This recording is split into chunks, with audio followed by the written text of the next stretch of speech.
Let us pray in the name of the Father, and of the Son, and of the Holy Spirit. Amen. O Jesus, through the Immaculate Heart of Mary, I offer you my prayers, works, joys, and sufferings on this day for all the intentions of your Sacred Heart, in union with the holy sacrifice of the Mass throughout the world, in reparation for my sins, for the intentions of all my relatives and friends, and in particular for the intentions of the Holy Father. Amen. The intention of the Holy Father for the month of February.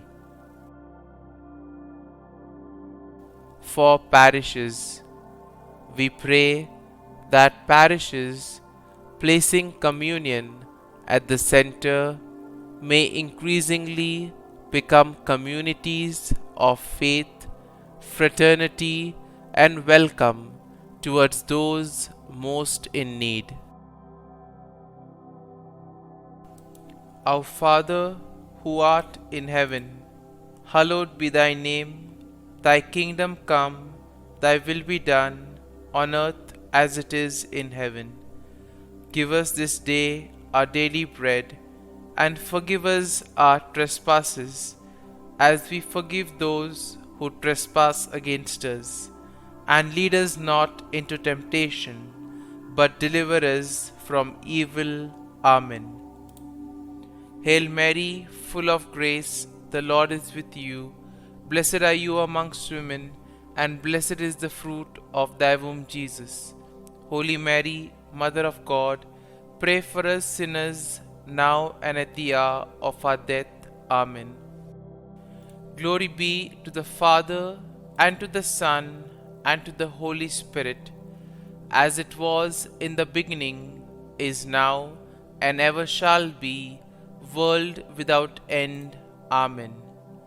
My dear friends, as we gather this morning to thank the Lord, to praise the Lord, to glorify the Lord for all that He has done for us, let us begin with the feeling of gratitude in our hearts. Gratitude for all the blessings that we have received. Gratitude for all the graces, for all the favors that He has bestowed on us. And let us spend a few moments in silence, recollecting all the things that the Lord has done for us. Right from the time of birth till today, He has bestowed many graces, many favors on us. When we were faced with challenges in life, He was always there to help us, guide us, and protect us. Apart from the graces that we have received, there also have been a number of gifts that the Lord has given us. Various talents, various abilities, and we shall also thank the Lord for these things. There are also many people who have influenced us in so many ways. Let us also thank the Lord for the gift of these people in our lives who have helped us, who have molded us in various possible ways. At the same time, let us also offer to the Lord all our wishes, all our intentions and prayers, and let us place at His feet all that which is troubling us, all that which prevents us from interacting with Him and from spending quality time with Him. As we spend these moments together with the Lord, we pray that we may be united with the Lord, so that we may be able to have a proper conversation with Him, that we may be able to pour out our whole heart and soul, being united with the Lord and listening to what He has to tell us.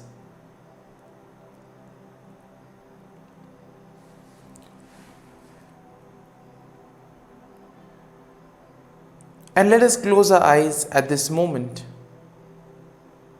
Today, let us praise the Lord, for He has woken us up this morning. He has given us the gift of this new day,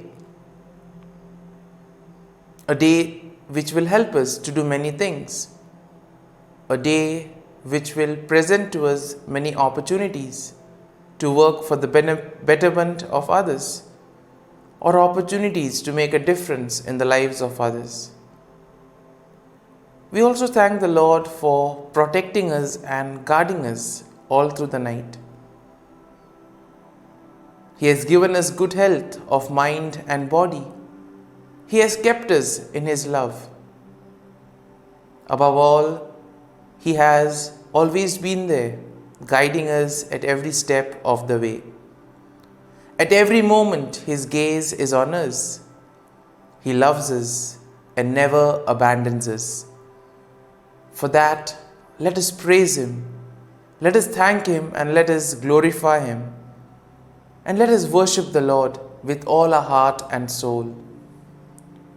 My dear friends, let this day be a day of blessings and joy in the name of the Lord Jesus Christ. And today we shall reflect on Psalm 41. As usual, we shall take a general overview of the psalm and then go step by step, verse by verse, trying to unearth what the psalm wants to reveal to us. So Psalm 41 is generally a psalm of David in which he expresses his trust in God and he asks for the mercy and healing from the Lord. Now the psalm begins with a declaration of blessings upon those who consider the poor and the needy, for they will be rescued in times of trouble by God. David will then confess his own sins and he will ask God for His mercy and healing, thus acknowledging that he too has sinned against God.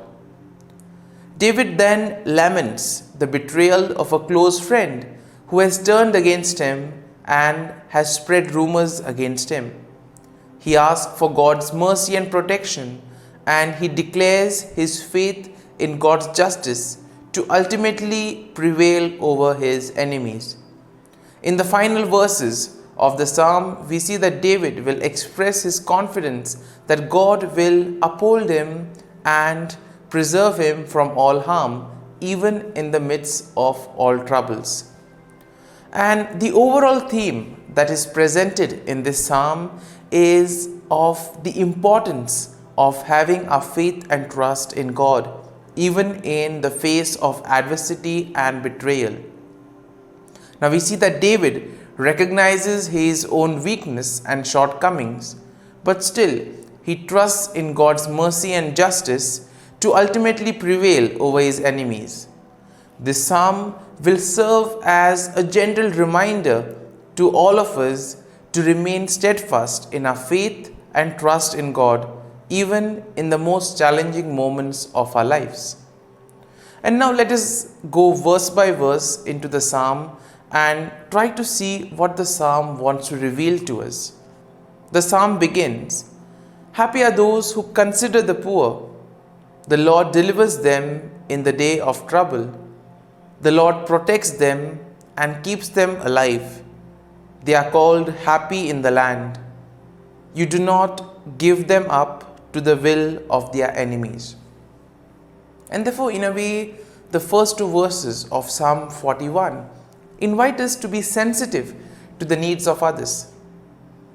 Many times, because of our busy schedule, we tend to neglect the needs of others. We are occupied only with our needs and our difficulties.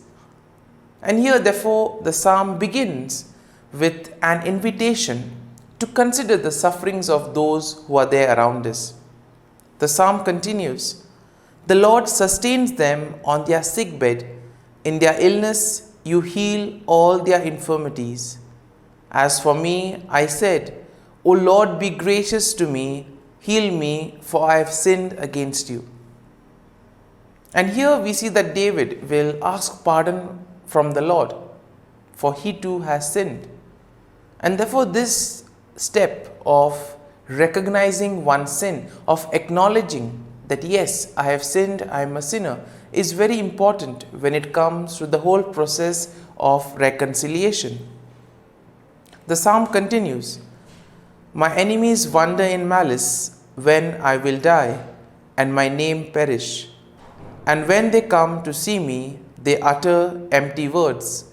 While their hearts gather mischief, when they go out, they tell it abroad. All those who hate me whisper together about me. They imagine the worst for me. They think that a deadly thing has fastened on me, that I will not rise again from where I lie. And therefore, when we are in difficult moments, all these things tend to happen in our lives. We tend to face these difficult challenges in life. Everything seems lost. And it is precisely in these moments that we need to place our faith and trust in the Lord. Even my bosom friend, in whom I trusted, who ate of my bread, has lifted the heel against me. But you, O Lord, be gracious to me and raise me up, that I may repay them. And here we see that David expresses his trust in the Lord. Even his friend, whom he trusted a lot, that friend betrayed David. But he says that the Lord will always be there. And that is why it is important to place our faith and trust in the Lord.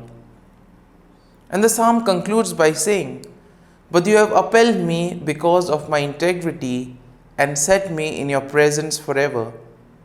Blessed be the Lord, the God of Israel, from everlasting to everlasting. Amen. And now let us spend a few moments in silence, reflecting on what we have heard in this psalm. There may be a particular line, there may be a particular thought that would have touched us, that would have appealed to us. Let us remain with that thought for a few moments, and let us allow that thought to take root in us, so that in a way we may be able to profit from this psalm, so that we may make this psalm personal, and that we may be able to use it and integrate it in our lives. So as we spend these moments in silence, reflecting on Psalm 41, we ask the Lord to give us the grace to place our faith and trust in Him, so that whatever we do, it may be in and through Him, and thus we may be able to radiate His love, goodness, and joy to the world around us.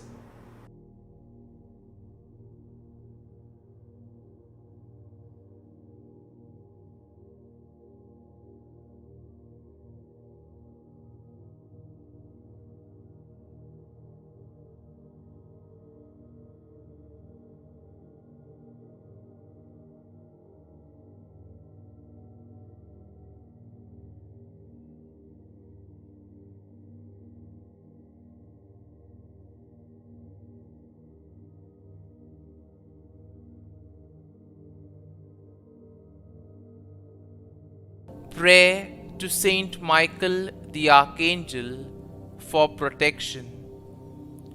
Saint Michael the Archangel, defend us in battle. Be our defense against the wickedness and snares of the devil. May God rebuke him, we humbly pray. And do thou, O Prince of the heavenly hosts, by the power of God, thrust into hell Satan and all the evil spirits who prowl about the world, seeking the ruin of souls. Amen. Act of Adoration. O Sacrament most holy, O sacrament divine. All praise and all thanksgiving be every moment thine. Saint Gertrude, prayer for souls in purgatory. Eternal Father, I offer Thee the most precious blood of Thy divine Son, Jesus, in union with the masses said throughout the world today, for all the holy souls in purgatory, for sinners everywhere, for sinners in the universal church, those in my own home and within my family. Amen. May the divine assistance remain always with us, and may the souls of the faithful departed through the mercy of God rest in peace. Amen. Glory be to the Father, and to the Son, and to the Holy Spirit, as it was in the beginning, is now, and ever shall be, world without end. Amen.